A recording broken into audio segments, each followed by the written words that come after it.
GSTR 3B और GST की late fees को लेकर एक बहुत बड़ा अपडेट निकल कर आया है हाई कोर्ट की तरफ से। और इस जजमेंट को आज हम आपके साथ शेयर करने वाले हैं और इसका बेनिफिट आप कैसे उठा सकते हैं अपनी लेट फीस को बचाने के लिए।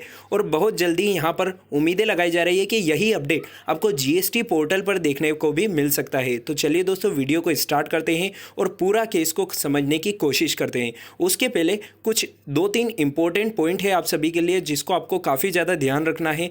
जैसा कि आपको पता है कि 31 मार्च 2021 बहुत जल्दी आने वाली है और उसके पहले आपको कुछ कंप्लाइंसेस को कंप्लीट कर लेना है। सबसे पहले कंप्लाइंसेस की अगर मैं बात करूं तो वो है GST annual return. GST annual return for the financial year 2019-20 का आपको जीएसटीआर 9 और जीएसटीआर 9C फाइल कर लेना है 31 मार्च 2021 के पहले तक।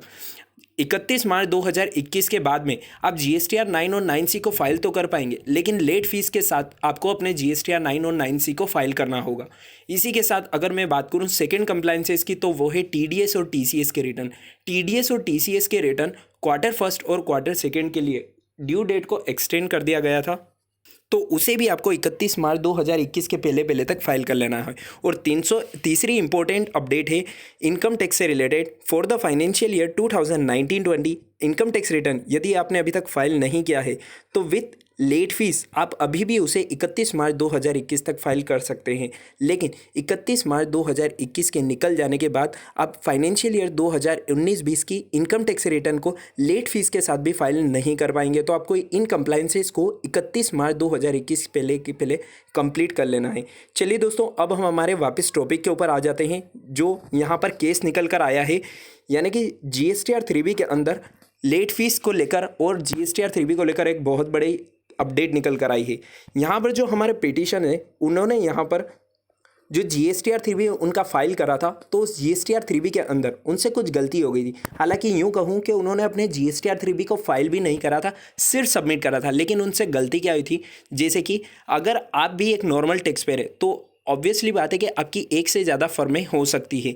तो उस टैक्स पेयर की यानी कि हमारे उस पिटीशंस की भी 2 फर्में थी, तो उन्होंने गलती ये हो गई थी उनसे कि उन्होंने दोनों फर्मों की सेल को अलग अलग न दिखाते हुए एक ही फर्म के अंदर दूसरी फर्म की भी सेल दिखा दी थी। सपोज फर्म ए की सेल थी 1 लाख रुपए की और फर्म बी की सेल थी भी 1 लाख रुपए की, तो उन्होंने गलती से यानी कि जो हमारे पिटीशन से उन्होंने गलती से फर्म ए की सेल को फर्म बी के अंदर ही दिखा दिया था और कंसोलिडेट करके 2 लाख रुपए की सेल दिखा दी थी जो कि उनसे गलती से दिखा दी थी। जैसा कि यहाँ पर बहुत सारे टैक्स पेयर गलती कर बैठते हैं और उन्होंने ऐसा ही आईटीसी के अंदर भी दिखा दिया था। यानी कि ओवरऑल अगर मैं मानूँ तो सेल और आईटीसी के फिगर्स को जो फर्म ए के थे उन्होंने फर्म बी के अंदर ही मर्ज करके दिखा दिए थे, लेकिन उन्होंने अपने रिटर्न्स को जीएसटीआर 3B को फाइल नहीं करा था, सिर्फ सबमिट करा था और उन्हें उस गलती का पता लग गया था।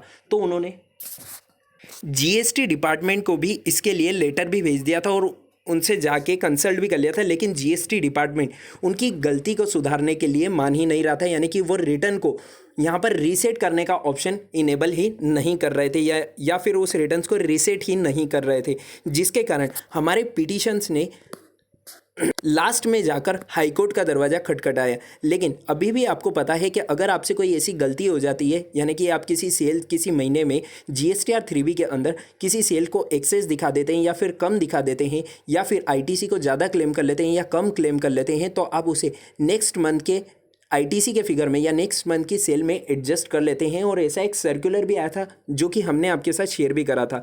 लेकिन यहाँ पर जो हमारे पिटीशन से उन्होंने ये रास्ता ना अपनाते हुए उन्होंने जीएसटी डिपार्टमेंट को बोला, यानी कि उनका जो जीएसटी डिपार्टमेंट लगता था उनको बोला कि इस डाटा को रीसेट कर दीजिए और मैं वापस अपने जो जीएसटीआर 3B है उसे सही तरीके से फाइल करता हूँ। लेकिन जीएसटी डिपार्टमेंट की तरफ से कोई रिस्पॉन्स नहीं मिलने के बावजूद उन्होंने हाईकोर्ट का दरवाज़ा खटखटाया और इसी में हाईकोर्ट की तरफ से जो यहाँ पर डिसीजंस निकल कर आया है, हाईकोर्ट की तरफ से जो यहाँ पर फैसला निकल कर आया है वो पिटीशंस के हक में निकल कर आया है। क्योंकि हाईकोर्ट की तरफ से जो यहाँ पर जज थे उन्होंने यहाँ पर पिटीशंस की सारी समस्याओं को देखते हुए कहा है कि यहाँ पर जो पिटीशन से उनसे गलती हो गई है और जीएसटी डिपार्टमेंट इस गलती को नहीं समझ रहा है और यहाँ पर पिटीशन से जो गलती हुई है उसको मौका मिलना चाहिए। आपको उस जीएसटीआर 3B को रीसेट करना होगा और यहाँ पर जीएसटी के अंदर जो लेट फीस अभी तक चार्ज कर रही है, जिसके कारण वो अपने GSTR 3B को फाइल नहीं कर पाए, उसके पीछे GST डिपार्टमेंट भी कुछ हद तक जिम्मेदार है। तो आपको ये सारी चीज़ें करनी चाहिए। GST लेट फीस को भी आपको वेव करना होगा और GST के रिटर्न्स यानी कि GSTR 3B में जो हमारे पिटीशन से गलती हो गई है उसे भी आपको यहाँ पर रीसेट करना होगा, ताकि पिटीशन हमारा वापस अपने GSTR 3B को सही तरीके से फाइल कर पाए। जैसा कि आपको पता है कि GSTR 1 के अंदर तो रीसेट का ऑप्शन इनेबल कर दिया गया है और उम्मीदें लगाई जा रही है इस केस के रिजल्ट आने के बाद में आपको GSTR 3B के अंदर भी बहुत जल्दी रीसेट का ऑप्शन देखने को मिल सकता है। जैसे ही रीसेट का ऑप्शन पोर्टल पर इनेबल होता है, आपको हमारे चैनल से अपडेट मिल जाएगी। चलिए दोस्तों, उम्मीद है आपको ये केस पूरी तरीके से समझ आ गया होगा। अगर आप इस केस को डाउनलोड करना चाहते हैं तो आप हमारे टेलीग्राम चैनल से इसे डाउनलोड कर सकते हैं। टेलीग्राम चैनल की लिंक हमने डिस्क्रिप्शन बॉक्स में दे रखी है, आप वहां से इसे ज्वाइन करके डाउनलोड कर सकते हैं। मिलते हैं नेक्स्ट वीडियो में, तब तक के लिए स्टे कनेक्टेड, स्टे अपडेटेड। जय हिंद, जय भारत।